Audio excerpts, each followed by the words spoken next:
नमस्कार मु doctor Shubhankar Mishra senior neurologist hi tech medical college Bhubaneswar medical Cuttack आम सब क्वेश्चन आसे को खाद्य को प्रकार खाद्य गुड़ाक आम ब्रेन बौद्धिक विकास आमको भल भाव साहय करता है।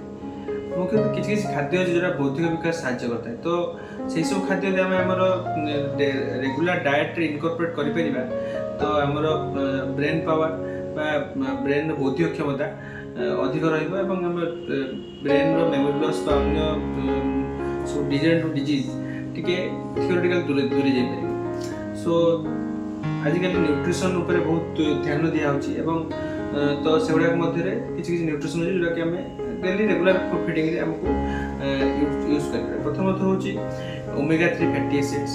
तो जोड़ा जो खाद्य ओमेगा 3 फैटी एसिड्स अच्छी से आम रेगुलरली आम खाद्य पूरे पारे आमर बौद्धिक क्षमता भल रहा सब विभिन्न प्रकार आम जो ड्राई फ्रूट लिग्यूम ये प्राय थाए माछ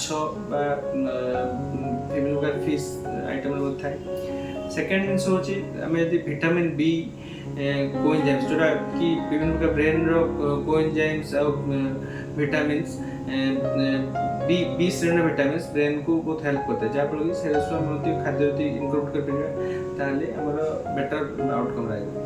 थर्ड हूँ हाइड्रेशन एडिक्वेट हाइड्रेशन ब्रेन बहुत डिपेंडेंट था हाइड्रेशन पर बिकज विभिन्न हाइड्रेशन माने high amount of water brain toxic chemicals को बाहर को नहीं जाता जहाँफल कि अर्ली डिप्रेशन हो पारनी मेमोरी लॉस सीरियस रोग सब हो पारनी। तो हाइड्रेशन मेंटेन करवा 3 लीटर वाटर जदि अन्य कौन कंट्राइंडिकेशन ना पानी पीबार तो रेगुलर पीले आमर ब्रेन रे डिप्रेशन कमिज ब्रेन टी long term brain power intact रही।